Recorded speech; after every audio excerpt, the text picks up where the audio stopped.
So Jalen Watson was a seventh round rookie for the Kansas City Chiefs, and Joshua Williams was a fourth round rookie for the Kansas City Chiefs. Last year, they both came up big and made plays when we needed it the most, and that's why I have to give them their respect. And I have to also give Brett Veach his respect for going out there, finding these guys, and putting them in a position to make plays to succeed. Also got to give Spags his respect. Now, Joshua Williams, he's a very tall cornerback. He has that Richard Sherman type of build, long arms, very tall, physical, could jump high. And I like that about him. He has a very good skill set. But Jalen Watson, I mean, he's another one. He could jump pretty high. He got solid height. And the interceptions that he be getting was honestly crazy. I think in the playoffs, he went on a 2-game interception streak. So he's a ball hawk, and he's came up big multiple times. And had a 99-yard pick six. So when you go out there and you get three very good cornerbacks in one draft class, it goes to show you how well Brett Veach could draft, especially when it comes to defense and corners. And he knows how to fill them holes in, and he knows how to get them scheme fits. And without Jalen Watson and Joshua Williams, it would have been very hard to make this playoff push. So all the rookies that Brett Veach drafted is the reason why we even won. I can't believe, like, a lot of people was just skipping past that, but I can't believe that rookies really did this good first year with the Kansas City Chiefs and help us go to a Super Bowl. Stuff like that is rare, and you just don't find that much rookies ready to come in and dominate day one. I mean, the Saints, they did it a couple years back with Ryan Ramczyk, Marshawn Lattimore, and a few more, but I think our draft class is going to be just as good because you got to give these rookies more time, and them having all of them, well, mostly all of them having a very good rookie season just mean they're going to be better and better throughout the future.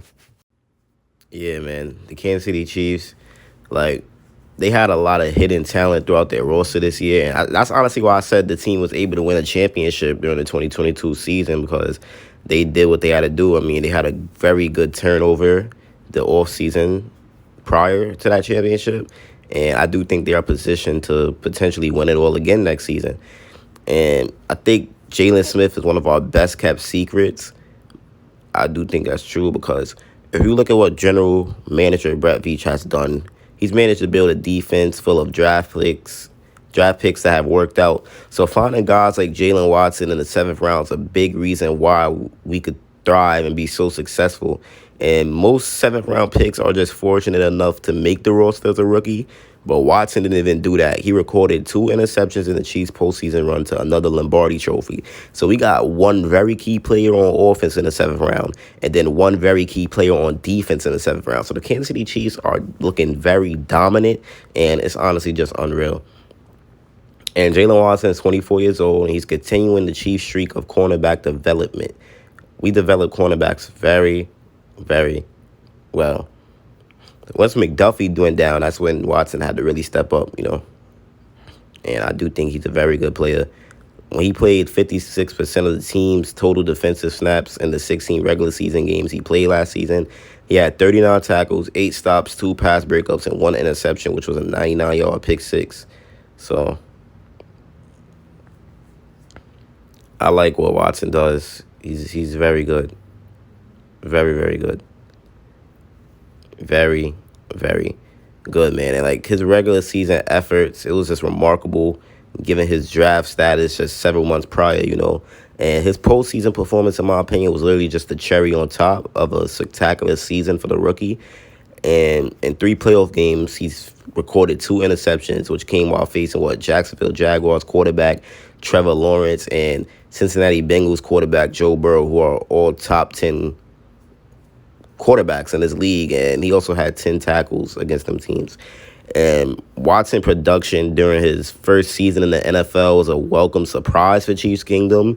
I mean, his rookie season just displayed, like, yet again how good Kansas City is at drafting and developing talent at the cornerback position. Sorry, I'm very tired. I just woke up to make this video.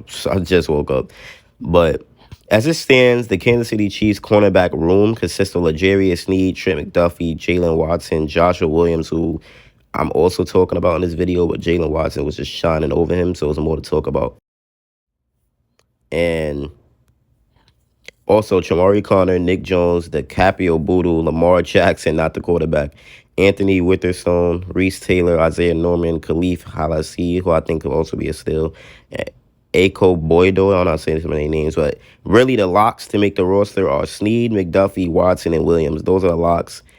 And Connor and Jones obviously are strong candidates to make the regular season roster unless they just play horrible this summer, which I don't think is going to happen. So it's really no spots on the active roster for the other 7 cornerbacks. So they're going to either be fighting for a practice squad spot or a roster spot somewhere else, unless they excel this summer and push someone off of the Chiefs active roster, which I doubt is going to happen. I doubt it's going to happen, honestly. But yeah, I just like what the Chiefs are doing and getting this cornerback room established with McDuffie, year 2 Joshua Williams, year 2 Jalen Watson. I just can't wait to see it. Steed is going to be Sneed, of course, and it's going to be very good to watch. Like that interception that he got on T. Higgins against Joe Burrow, it just showed you how good Jalen Watson could be, and he has a very bright future with this team. I just can't wait to see it. And I hope he could keep getting more interceptions. I really hope he could keep getting more interceptions. But now let's talk a little bit about Joshua Williams. So obviously we retooled the defensive side of the ball. I already talked about that. But with the 135th selection in the 4th round, the Chiefs selected Joshua Williams, a cornerback from FSU. And he was the first HBCU player selected in the 2022 draft. And he finished his senior season with 31 tackles, 3 interceptions, and 6 pass breakups.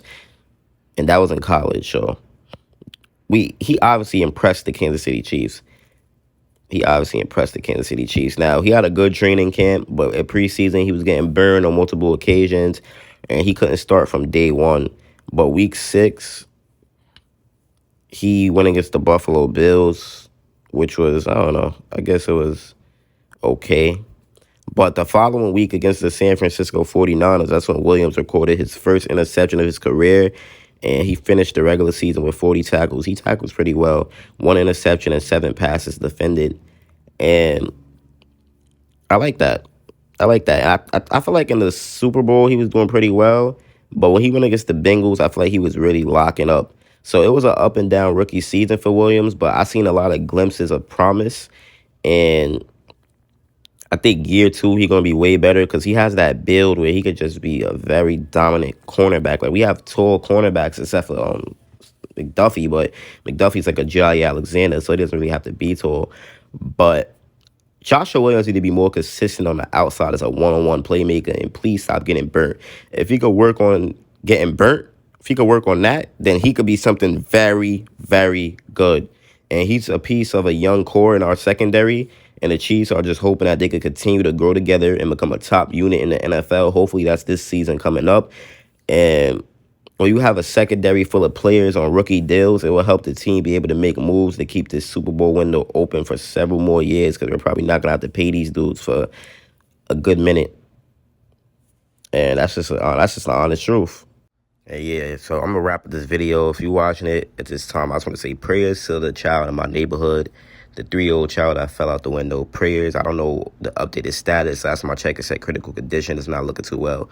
And things like that just makes me honestly like sick and to hear. Like I just don't like hearing things like that. You know, I love kids. I just hate hearing anybody having to get hurt, but kids in general, that just stabs your heart. You know, that really stabs your heart. But I'm gonna pray for him. And thanks for tuning in. Keep subscribing. Keep liking my videos. Keep dropping likes for the algorithm. I'm trying to blow up, man. Like when the NFL season starts, both of my channels are gonna be blown up. Mark my words. How about those Chiefs? That YouTuber, he's honestly inspirational, and I want my channel to blow up like his did. And I do think I have the potential, so it should blow up. And I've been doing well. I ain't gonna say it blew up because I used to get 100, 200 views. Now I'm averaging a good amount of views, but I'm talking about blow up. Like I got like a lot of fans, like not even fans, but cause I'm not gonna ever call nobody fans. A lot of supporters, I consider them family. But enough chatting. It's been your boy Chiefs Priority, and I'm out. Peace.